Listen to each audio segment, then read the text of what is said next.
Aha, you know what time it is. It is the Chat Network right here on 92.2 East Wave FM. I'm your host, Nazia, and with us is our host, Zaid Ismail. That is Coach Zaid to us.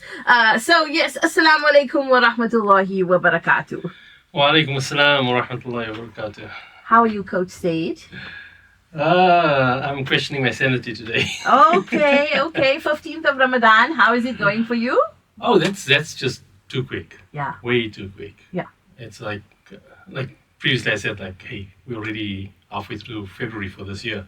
Now we're already into March. Yes. And halfway through Ramadan. Unbelievable. It just flies. Time flies when you're distracted. Yeah, that is so true. Well, no distractions for today. You always bring up such interesting topics. But not only interesting, but I think that the role of men in society, I think we're going to have a lot of fun with this one. I think you're going to have a lot of fun. I'm going to have a lot of cringe with this one. So the question I have firstly, I know when you said to me, the role of men, and I responded 2 words, the role? With a raised eyebrow, I was like, wow, I was under the influence of pain medication. But let me tell you, I sobered up. I sat up there. I'm like, huh? I really want to do this. So what prompted this discussion? I think there's so much of political correctness and so much of social media influenced thinking about roles that people play and this aversion to wanting to take a position on anything. That we've actually lost sight of what's important. I think we also lost sight of what is reasonable expectation and what is the reality of the roles, the gender roles. And I have no doubt that there are going to be people who are going to accuse me of being a misogynist or being sexist or genderist or something or the other about this. But I really don't care because it's exactly that fear that prevents us from dealing with things in a more practical, realistic way because we've lost sight of the human experience. I think that fear prevents us from having the conversations that need to be had in order to grow. It prevents us from having honest conversations because we're so afraid of offending someone. Yes, that particular statement you just made is so true. How many conversations do we avoid just to keep the peace? Exactly. And then when you keep the peace, at what cost? No one thinks about the cost, right? Yeah. Everyone's looking at, we just, we don't want to be unpopular and we don't want to make people feel bad. And okay, so then don't complain about the children that are growing up so wayward in their thinking and their understanding of how life works and what they think is important because no one's dealing with the important stuff because everyone is avoiding the important stuff because, hey, feelings. We have to keep the peace. So we're not going to, we're going to cross all the boundaries. We're going to talk about it. So this gender role, what is expected of men? I think that's part of the problem, is that we don't even know what to expect of men anymore because people are caught between traditional roles, religious roles, and the self-indulgent, individualistic nonsense that has become the norm because of secular themes that have played out in society. And I'm saying secular themes because it's not supported by any of the major religions. Okay, that was my next question. Where do they come from? Where do they stem from, these expectations? You see, this is where it gets really interesting. A lot of people would like to believe that our sense of morality and our idea of gender roles and all of that comes from religious kind of doctrine in some form or another. It's a belief system or cultural norm. I like to think of it in a bit more of a broader sense, right?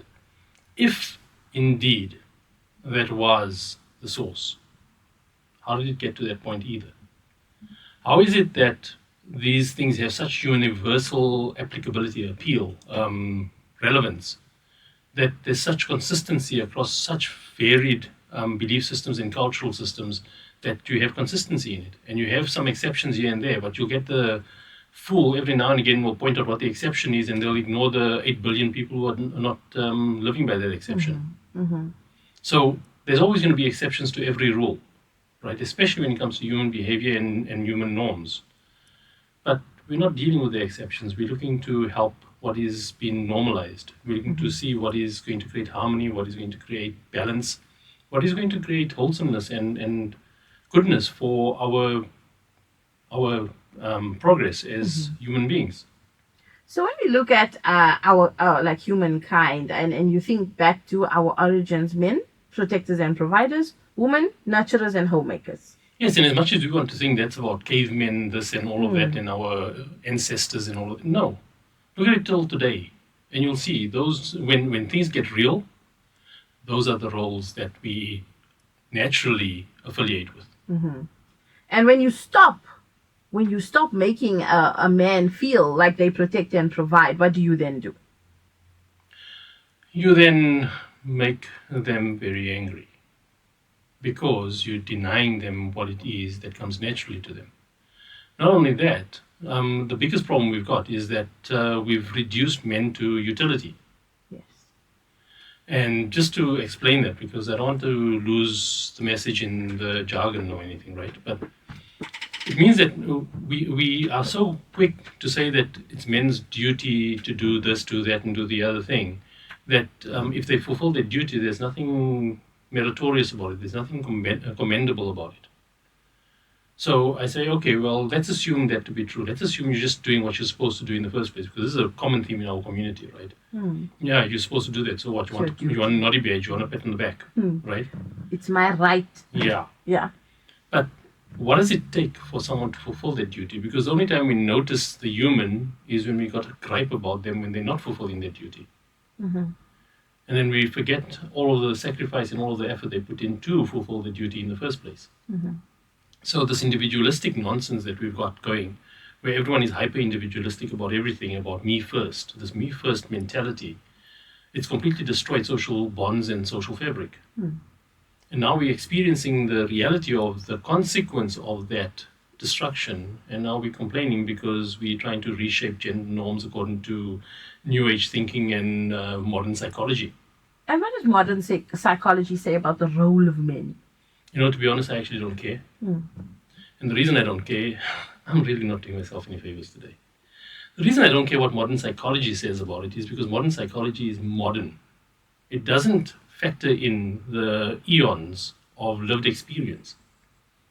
It doesn't factor in cultural norms and the benefits that those cultural norms have actually resulted in, that's gotten us to this point where we have so much of agency and so much of arrogance that we're ready to say that everyone that came before us didn't know as much as we do. Yeah.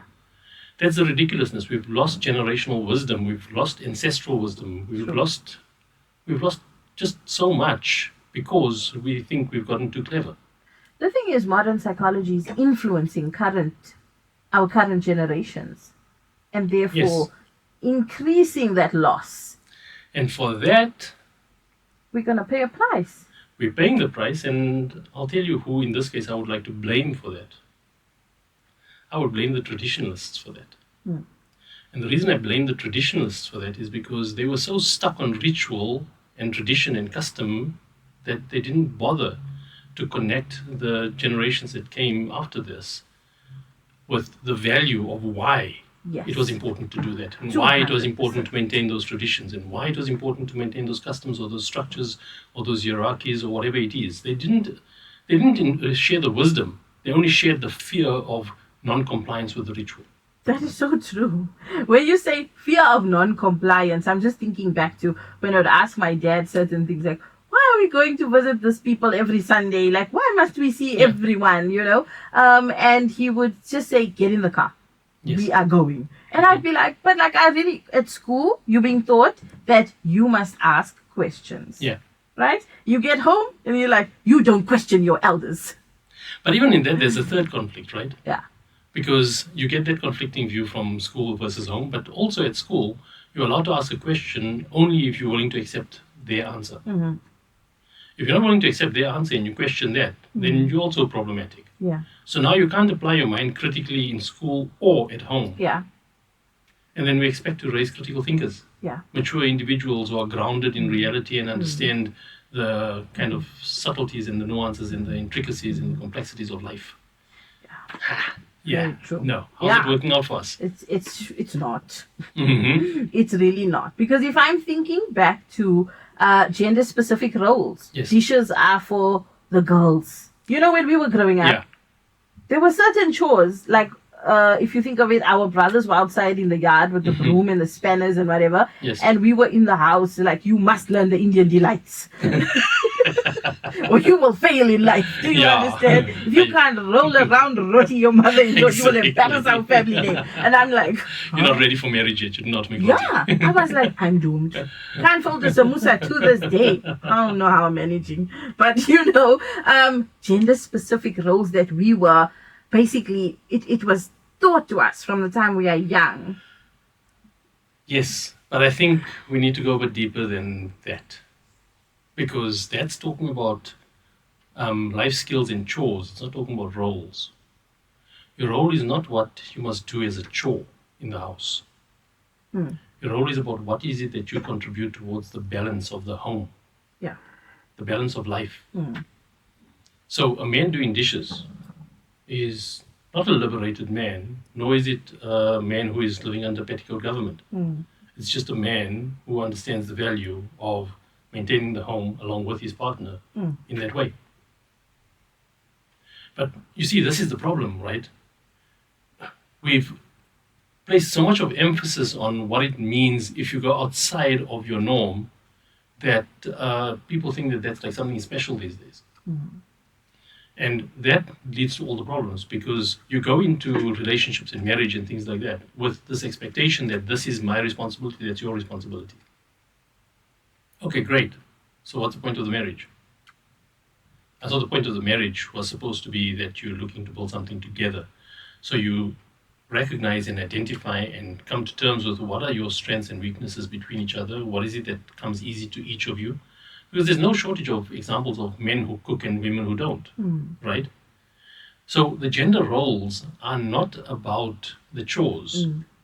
The gender roles are about what's your innate disposition. What is it that, as your nature and your physical capability, you bring to the table? Very true. What does that do for men's mental health? Like, you mentioned that a man is more than just utilities. Like you're here to pay, it's your duty to do. Yes. What does that do to somebody's mental health? For starters, I wish we could stop using the term mental health. I'd rather call it emotional well-being. Because mental health is a very intellectual kind of way of approaching it, and emotions are not intellectual. It's sentimental, right? And men are sentimental beings just as much as women are. We're just not going to express it in the same way. So when we start evaluating, or we start looking at the way men show up and how it affects them, and we look to identify aspects about it that look similar to how women experience it, we've lost the plot. And that's what I'm saying. Modern psychology, please just keep it away. It doesn't answer these questions. It comes up with all sorts of theories that have lost sight of the human experience. And we are sitting with role reversals right now as well. And that's not working out either. Right? Let's talk about that, because you have a dynamic in a home, for example, where a wife is earning more than a husband, for example. And what does that do to him when she starts treating him as, making him aware of the fact in subtle ways, demasculating? Okay, what does it say about her self-worth and her self-awareness if she believes that her wealth, income relative to her husband's is what defines her value compared to him? And you literally see this. Right? And the same thing in reverse. I'm not picking on women. The same thing in reverse. A man who is defined by how much he earns, I'm almost inclined to say you're not entirely a man. You're not a fully formed adult.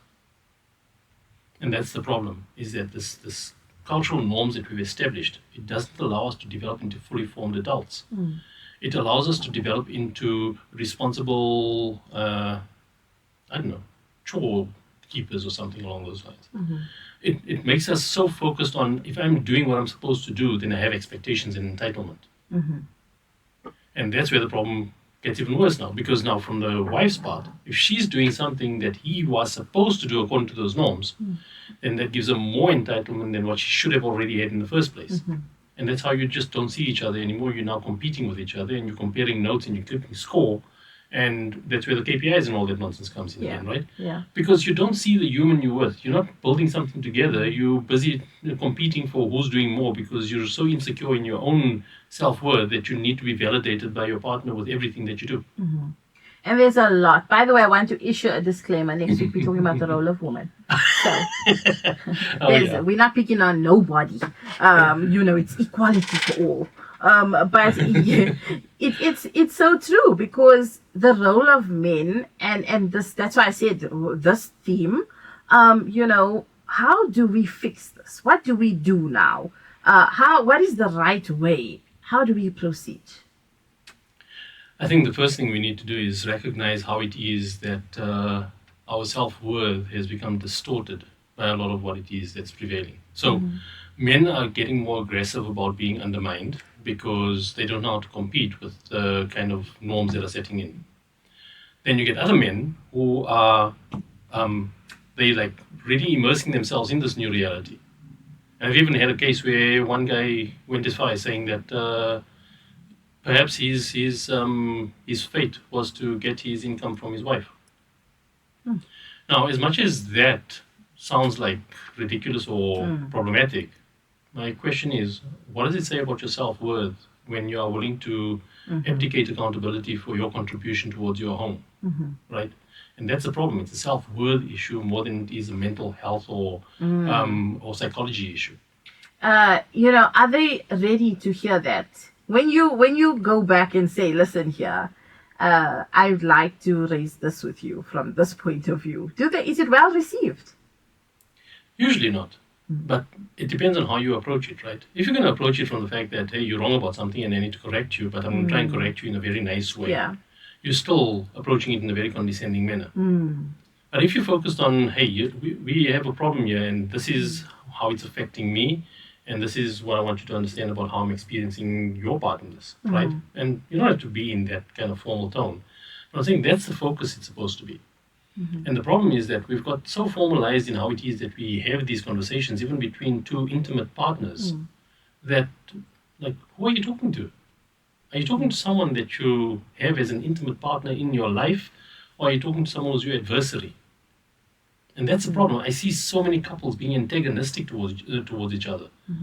And they don't realize how antagonistic they are because they're preemptively defensive about everything because both of them feel not good enough. And that comes down to self-worth, right? So your self-worth is what is going to be stunted when you're not allowed to become a fully formed adult, when you're not raised in an environment that encourages you to become a fully formed adult. And that's why I keep saying to people, please stop raising children. We've got enough children in adult bodies with adult privilege. Start raising adults. How do we do that?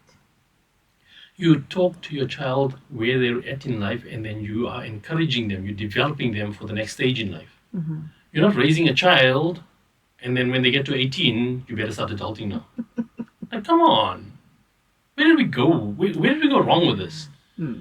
Now suddenly you give a child responsibility, and it's like, no, that's child abuse. No, it's not child abuse. That's how we actually develop our self-esteem. Our self-esteem is developed through accomplishment. And what we accomplish has to be something that is seen as valued by the people around us. So look at what social media has done with that now. And I'm not blaming social media. I'm saying look at what opportunity it's created. Whatever is now most popular on social media, if you don't have that grounding point at home, guess what? What you see in the world around you, in the social media space, in the online space, in the digital world, all of this nonsense, what you see there is what's going to inform your perspective of what matters. And now you don't have the grounding point, right? And then we say, oh no, social media, internet, and all of this, TikTok, that's responsible for our children losing their way. No. The only reason your children lost their way to that is because you didn't give them an alternative. And I always say that. Are you aware that social media is raising your child? No. And the face contorts and and I'm like, no, really, if you ask them about they know more about their influences than they do about the people in the next room. Let me be controversial. More controversial. What is the other part that is raising your child that you don't recognize because you only think social media is doing it? The other part is the teachers at school. We've outsourced parenting to everything besides parents. Very true. Right? The only thing parents do now is, and there are exceptions, and there are parents that are really putting in the hard work, but good intention doesn't solve problems. Methods, effective methods, solve problems. So the best intentions to raise our children well is not going to raise them well. True. We have to be aware of what it is that we're exposing them to, right? And now it seems like we're starting to talk more about parenting than we are about the role of men. But we'll come back to the role of men in all of this.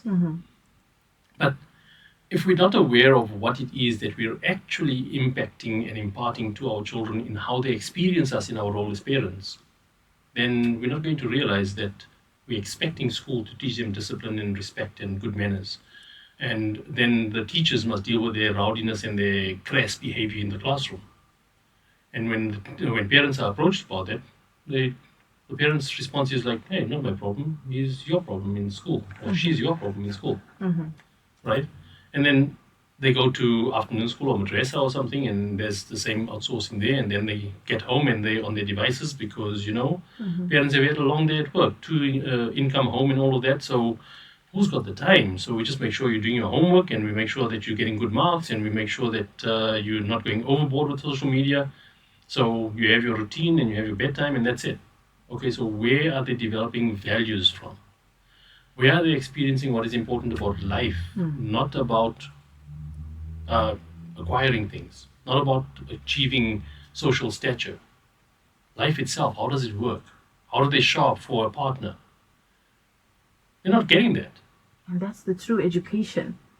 That's the education that is needed. And now, bringing it back to the role of a man, the role of dad. Yes. Right?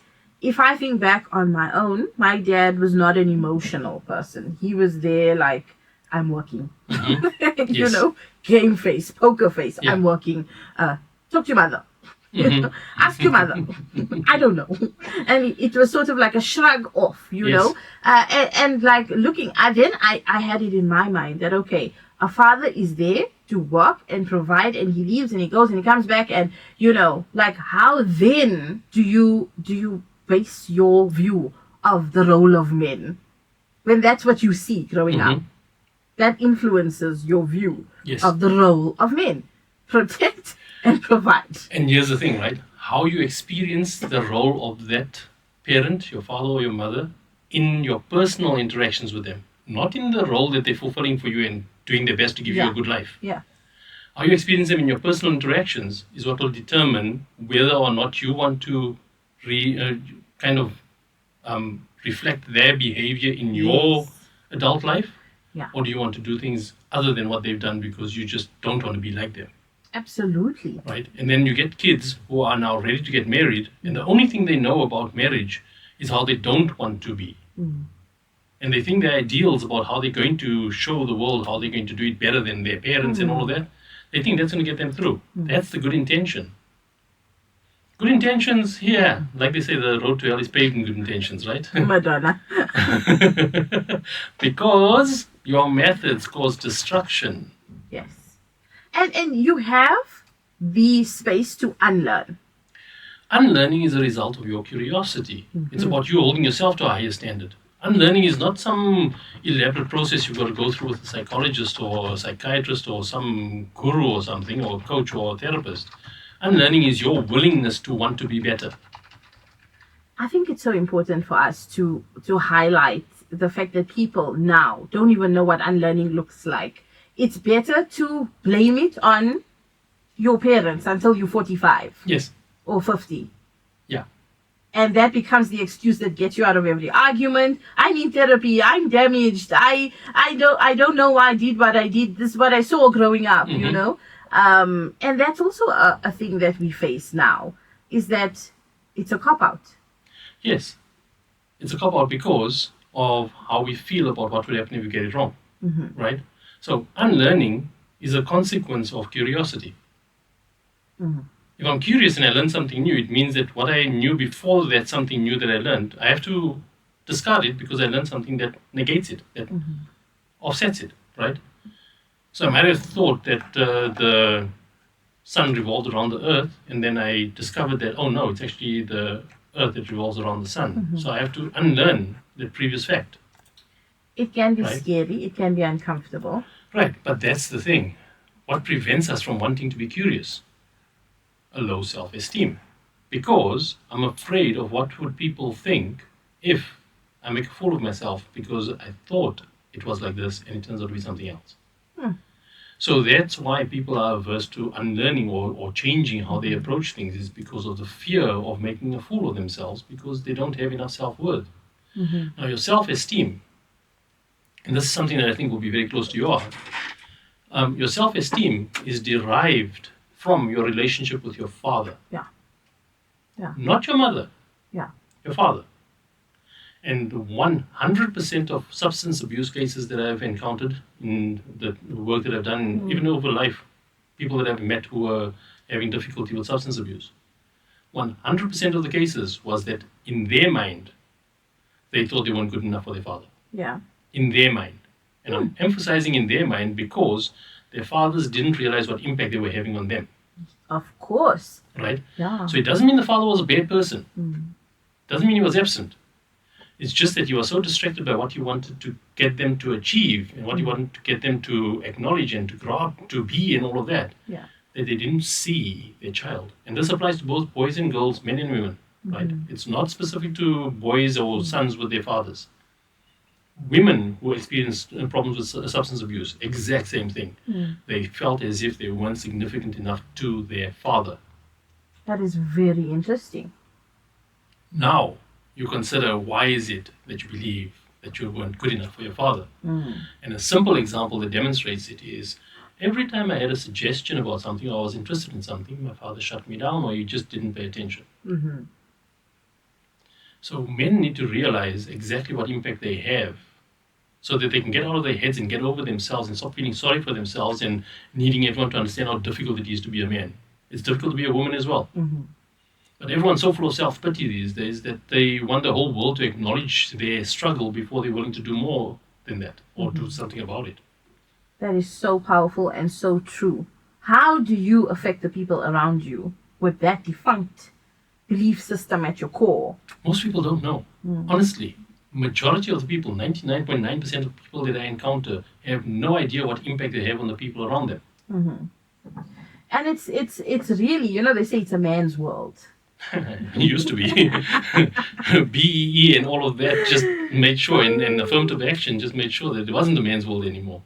Yeah, I mean, if I remember one time somebody did try to talk to my dad about EQ, brought up the concept. This man was a mechanic. Do you know what language he used? I thought, this conversation is not going to go anywhere.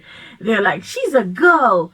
And why did they say that? Because he took me outside and he was teaching me how to change a tire. And he said, if you ever get stuck on the road, you are never going to be stranded. Yes. And my mother would be like, she's a girl. She needs to learn how to use the liquidizer. She does not need to do that. And my father was like, don't listen to her. Okay, you're going to drive. One day you're going to get stuck, guaranteed, because you're going to drive one of my cars. You're going to get a puncture. And you're going to know how to change a tire. And you're not going to depend on someone else. Yes. And I understood that, you know what? He had his language. It was his way of reaching out to me. Although he didn't know how to come into my world, I had a space in his world. Yes. And he was trying to empower me, you know? And it translates. I mean, Because the effort he put into wanting to teach you something, it's that effort that connects with you to say, hey, I'm important. Yeah. Hey, he cares. Hey, I matter. Right? Yeah. So it's the effort that we put in to actually have those moments with our children that has the biggest impact, more than what it is that we're trying to get them to achieve in life. Exactly. And changing a tire is a life skill. It's not a gender role. Yeah. Washing the dishes, doing the laundry, cleaning the house, sweeping the stoop, all of that are life skills. Mending your own socks or your shirts or sewing your own buttons on, life skills. It's not a gender role. And if you define by that as a gender role, you'll lack self-esteem. When you are editing this video, turn the volume up on that you just said. I'm going to play it for my cousins. I'm going to play it for my brothers. I'm going to play it for all of them. I'm going to play it, before we break fast, there's a dua. They're not even going to know what hit them. I'm going to be on the Bluetooth speaker. Making dua. I mean, forgive us. Definitely. We need to. That's why we're saying we got to talk about it. It takes two incomes to run a household now, Does it? comfortably. Does it? Or so we've been told. Right. But that depends on what the couple believes is important. Yeah. Right? Because here's the thing. We're so focused on what standard of living we want that we don't have a collective view between the couples of what quality of life should look like. What even determines quality of life. And if you believe you need that much revenue in your family unit to be able to sustain the standard of living you want, why is it that you then don't look at how is it that you enable the one who should be or wants to be or is preferred to be the provider, the revenue earner, in the breadwinner in the house? How do you enable them and support them to be able to build something that will generate that kind of revenue rather than diluting it to the point where both become providers and no one now is going to be the mother? Very true. Right? So it's not just that women are responsible for being the mother and being at home. And the problem is that we've diminished the standing and the value of that role so much that we assume that being seen as professional and accomplished is now a definition of success. Yes. That's what social media said it looks like. Right. Then tell me, why are there so many women in executive positions who are actively leaving corporate to want to go back to being homemakers? They've realized. You're fighting your nature, Yes. right? So it's not about gender roles, and the exceptions will be there, but you don't fight your nature about things. You need to understand that you have impact. So if you're going to distort your gender role, like for men, and let's focus on men, we'll come back to women next week, inshallah. We can have lots of fun with that one. But let's just focus on men. If you want to sit back and say, well, no, equal this, equal that, then where's your self-respect? True. Where's your self-esteem? What standard do you hold yourself to? Are you willing to make excuses for dropping the ball and not showing up just because there's a valid argument that you can make about why it's okay for you? Absolutely. You see, self-esteem is about what you hold yourself to, not what society is willing to accept from you. And that's the problem. Society in general has dropped the standard so much about what it looks like to be a fully formed adult these days that we think that if we fulfill minimum criteria, we're okay. And then we complain that our children are just look at them. They got no respect. They're lazy. They got no drive, no ambition, no understanding. They don't even respect their elders anymore. It just takes me back to one of the parents who said to me, I am going to punish my child. He must be kicked out of the house. I'm taking everything away, okay? And he needs to learn how to be an adult at 25. I said, okay. So where will he go? No, we got a flat in Houghton. He must go stay there. I said, okay. And then, no, he mustn't use the BM anymore. He must use the ATOS. Yeah. I'm like, all right. And then, no, Such a we'll downgrade. buy the groceries. He'll have everything there, right? He just won't get the money. And then I'm like, what a punishment. Can I sign up? Where do I? Please punish me. What can I do? What? I'm there with my bags. I did it. It's me. So that is, that's the thing, is that how then do you correct a 25-year-old? You raised this person. Well, that's the thing, right? Do you blame your children for the way they turn out, or do you accept accountability for the fact that, hey, as parents, we got something wrong here. What do we need to course correct so that we can establish a better relationship with our children, so that that impact and influence that we should have had, we can hope to have it now. Absolutely. Right? And you can't do that through punishment. Because you're punishing them for something that's a consequence of your absence of being involved in that space. Now, I'll be the first one to say that when a child becomes adult, they can choose what it is that they want to take from their relationship with you and how they want to live their life. So you can't win every single time as a parent. But you need to at least be sure that you are not a key contributing factor to how they turned out. Oh, yeah. If you are enabling that situation, you can't complain about it later. All right, we're going to go in for a short break. And thank you to our listeners for messaging in and saying how amazing this conversation is. And we have Mohammed going, ooh, it's all about the men. Oh, more to come. More when we get back. You're listening to S2E7, and yes, we are talking about the role of men with Coach Zaid. And Coach Zaid, what do men want us to know?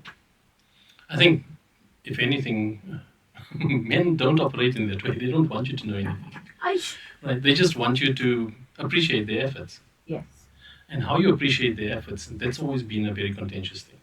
Because when we talk about appreciating someone's efforts or having gratitude, the biggest problem we've got is that everything is shaped around what women think is a good way to show gratitude and show appreciation. And it doesn't work. Not for most men anyway, right? Because here's an example of how a man feels appreciated. And this, I think, resonates with a lot of men because I've had a lot of people that I've spoken to about this over the years, and I haven't had anyone say, no, that's not true. If I do something that is intended to create kind of value in my family's life, so say for example, a simple example I used in one of our previous discussions, I look in the backyard and I think, hey, I'd like to build a nice little braai area and a gazebo because we can have some cool picnics or braai or something on a Saturday afternoon.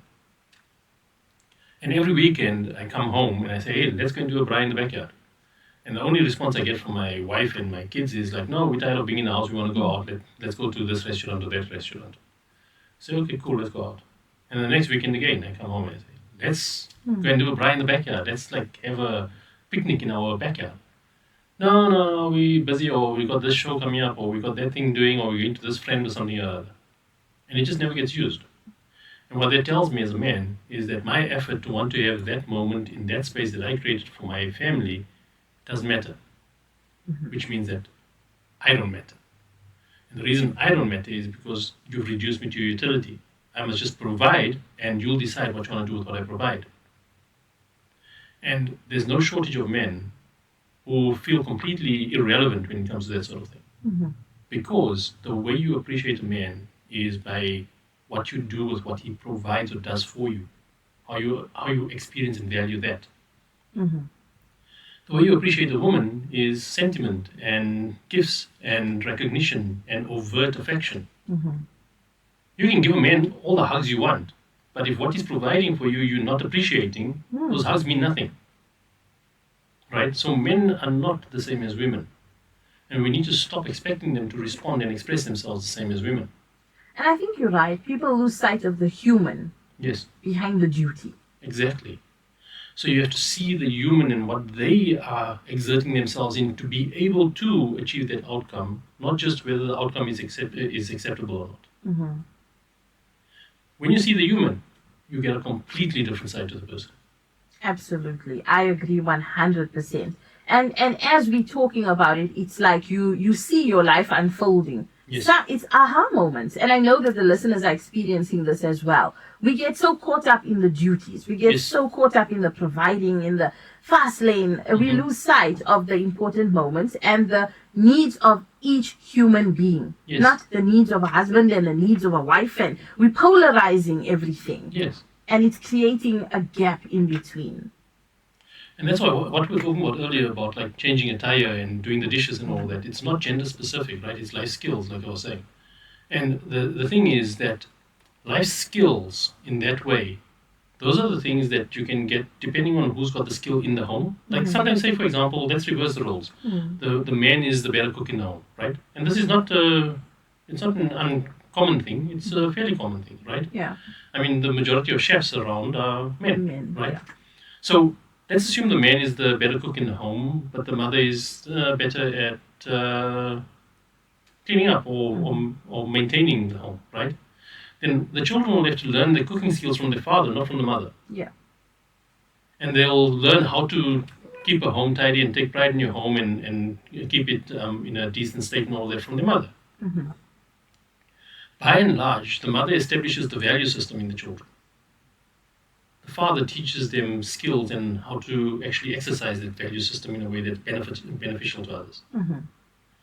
If you have the one without the other, you have problems. Yeah. Then you have this person that's completely skilled, but they have no values. Yeah. Or you have the person that's got all these values and they feel so emotional and sentimental and overwhelmed and all of that because they don't have the skills to actually be of effect to what it is that they feel so strongly about. Absolutely. And that's why there's a balance, right? I saw an interesting reel once where this woman was showing her husband busy with her son and getting her son to learn how to use a hammer. And she put a caption on it saying that she's raising a human, but he's turning him into a man. And that's the difference, right? In the same way that a father can't turn a daughter into a woman, right? They will be able to create opportunity for them in that, but it's not possible. You can't give what you don't have. So then the innate nature of the girl child will have to lead the way, and the father will just be supportive and understanding in how it is that they can help them in that way, unless of course they've got a good motherly role model that they can turn to. Yeah, that balance is so important. It's critically important. Wow. Now it's the absence of that balance that has caused all the social ills we've got. Right? If your child does not feel as if they matter, then they're not going to be driven towards social cohesion. They're going to be driven towards self-indulgence.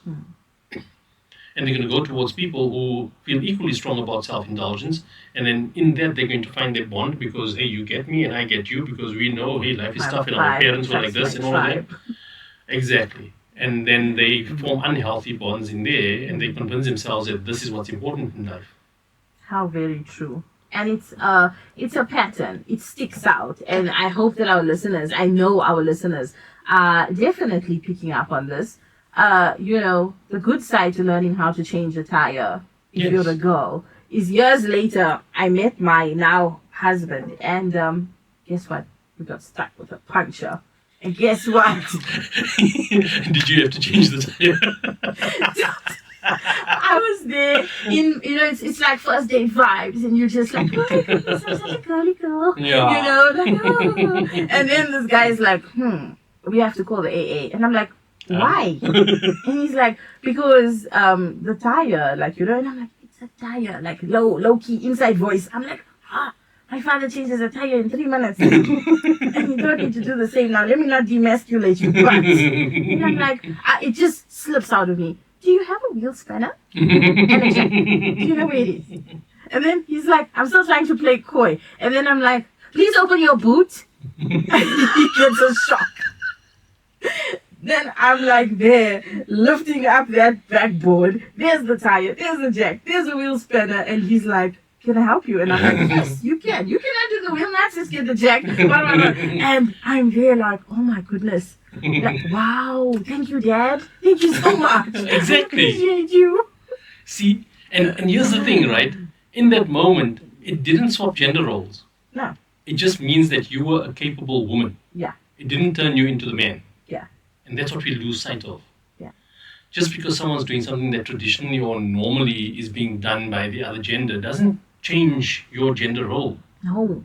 And the thing is, it doesn't alter the way you see each other. Yes. And because of lack of knowledge, there's no diminishing of anything. It's just like, cool, you can learn from me and I can learn from you. You know IT. Yes. I know nothing about IT, Right. So let's swap knowledge but just know that I'm a woman who enjoys mechanical stuff. You know? Exactly. Nothing wrong with it. That's it.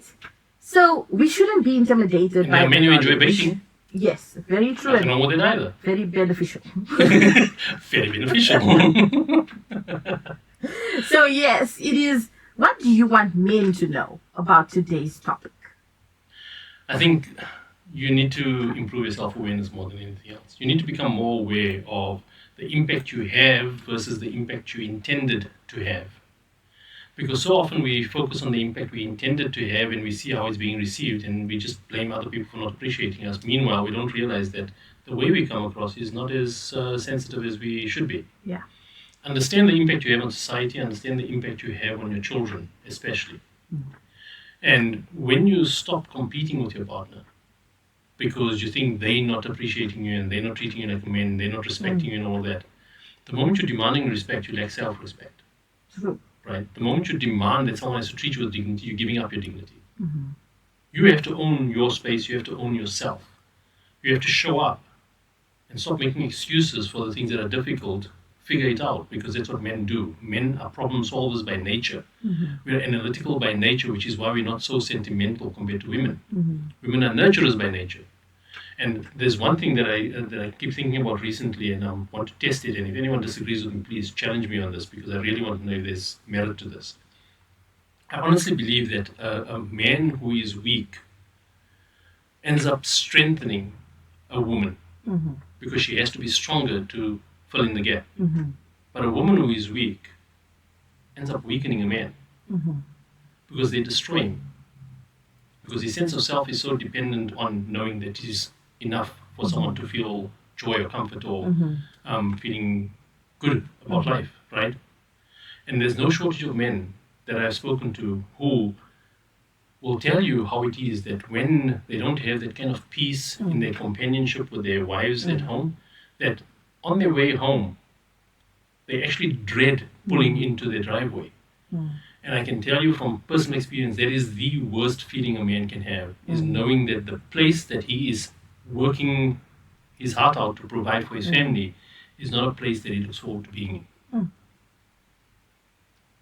So men have feelings. Men are human. Men have needs, emotional needs, but they just don't need it in the way a woman does. And if you struggle to connect with a man in your life, then just recognize that that's something you need to be curious about, and you need to be able to understand better so that you can meet them where they're at. And as men, if you have anger issues in it, that's a clear indicator that your self-esteem is not where it needs to be. Your self-esteem, when it's low, you go into defense mode because you can't afford to be irrelevant. And here's one final point, maybe not a final point, but here's a point that I want people to understand about what is most likely or most commonly going to get a man to get angry or upset, is give him a problem to solve and then get in his way when he's trying to solve it. Give him a problem to solve and then tell him how he must solve it. Give him a problem to solve and then prevent him from solving it, because you make it too impossible to come up with a solution. Or you have a better solution. Or Yes. you basically second guess his every move. Coach Said, it has been an awesome pleasure. Thank you, Jazakallah khair, for your pearls of wisdom and for bettering us one interview at a time. We know we are hard work. We know. And next week, we are bringing the fire, Coach Said. Ooh. We are retaining our agency. The role of women. Yes. So, Jazakallah khair, and we will see you next week. I mean, barakallah. And that